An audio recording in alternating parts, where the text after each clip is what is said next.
Howdy folks, how's it going? Gabriel here, aloha from Hawaii.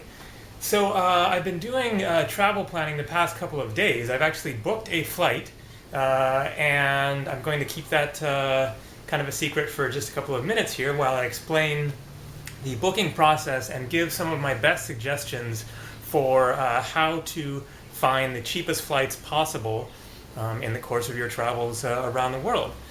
So I don't have any sort of a magic bullet of here's the answer. Go to this website or use this code or this particular trick and then you're always going to get a cheap flight. There are certainly some tricks out there that some people have used, such as racking up miles on credit cards. I haven't made use of that myself for no particular reason, just haven't gotten around to that, I guess. But I'll just mention at the start here that if anyone does have any great tips for booking cheap flights that I didn't mention in this video, please do feel free to comment down below for others to make use of that resource. So my first suggestion is going to be to book primarily one-way flights. Now it of course depends on your vacation, how much time you have, how you like to travel. If you have a week off, 2 weeks off, then obviously you need to book your trip in advance, have everything pre-planned. But if, like me, then you tend to travel for several months at a time and like to keep things fluid and spontaneous, if at all possible, then it is definitely advised to book one-way flights. For the most part, book to where you're going first, and then keep things open, and then book another flight onto your next destination.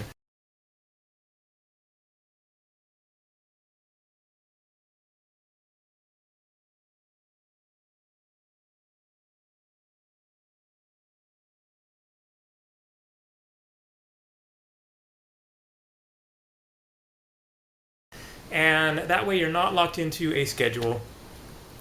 You're not going to run into a situation where, oh, I love this country so much, I want to spend another month here, but then you have this flight already booked and so you're feeling obligated to take it. Or you get there and you're just like, I hate this place, I want to move on. But your flight is booked for another month later and then you're stuck there for a month. And so you can end up racking up fees, of course, if you have to change flights. Now, the other thing is just that these days buying one-way flights is a really good, easy way to go. One-way flights tend to be no more expensive, really, than booking a return flight or a multiple destination type of flight. But it all depends, definitely no rules on that one. Now, the other suggestion is to book your flights primarily on Tuesdays and Wednesdays. I always click on a Wednesday and see what things are looking like, and then I'll usually pop around a little bit and check the other dates, but invariably Tuesdays and Wednesdays tend to be the cheapest days to fly. The other suggestion is to book in advance as far as you possibly can, but that also is definitely open to flexibility, because you can find cheap flights a week beforehand or whatever, as I'm about to show you. So the thing with flights is just they are extremely flexible. They change by the hour. There's no specific website that always has the cheapest prices. Cheapo Air or Cheap Tickets or Kayak or Expedia. However, I have found Expedia.com to be the consistently cheapest website for flights in my many years of booking flights online. I'm not getting paid by them. If they want to pay me, give me a call. But that is just my honest assessment, is that over and over again I tend to find Expedia to be the cheapest, but not always. I'm not committed to them. I found flights for $200 cheaper or whatever on other sites, and so whatever's cheapest is best.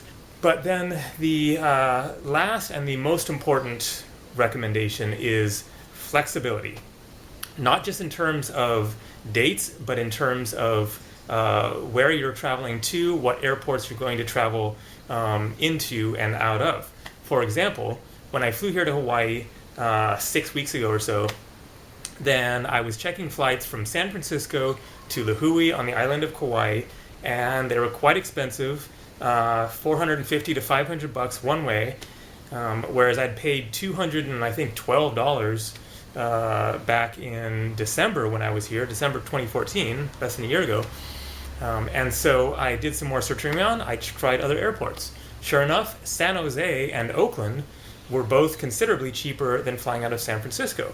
And so I ended up booking a flight out of Oakland for, I forget, $350 or $330 or something. Anyways, it was more than $100 less to fly out of Oakland, which was just a BART ride away from San Francisco. So be flexible on your airports, and you might even want to be flexible on regions, countries, etc. If you're just raring to go somewhere on a vacation, you're open to a variety of different places, then have a list of places you'd like to travel, and just start checking flights just all over the place.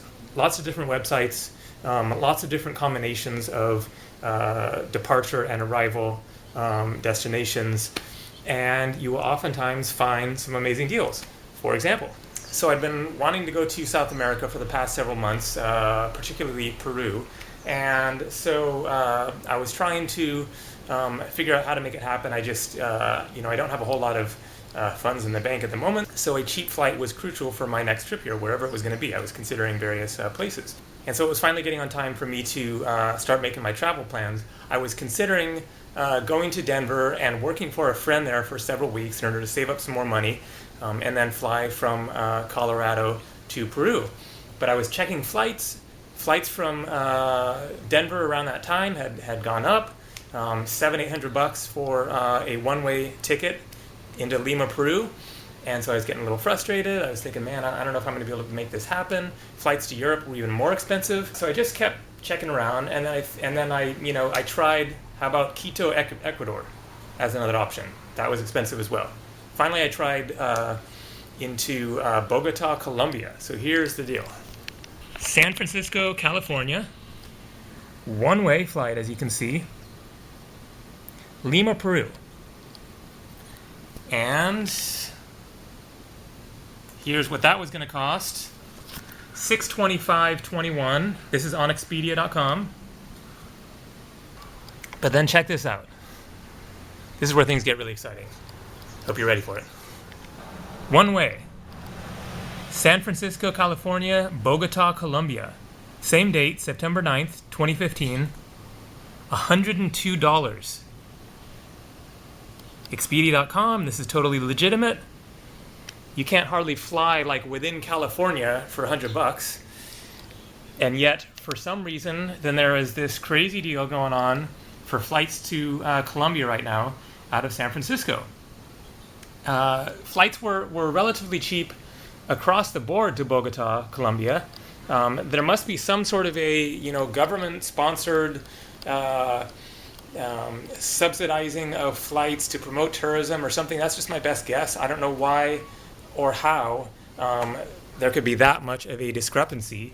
$600, $650 versus $102. So my flights are booked.